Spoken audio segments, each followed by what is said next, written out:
Love நம்ம 2 பேருக்குள்ள இருந்தது வாஸ் பியூட்டிஃபுல் ஜெசி.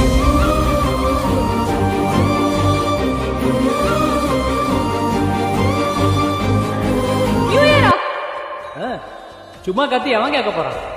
ரெடியா?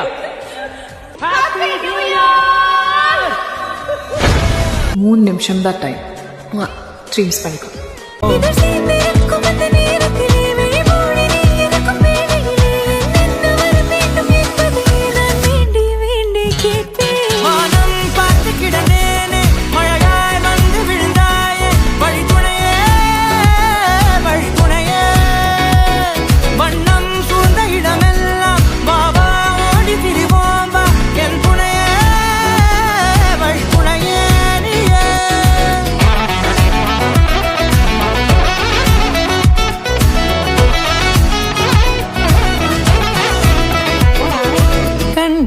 கண்டேன் என்னுடையவளை, தந்தேன் மிச்ச உயிரை.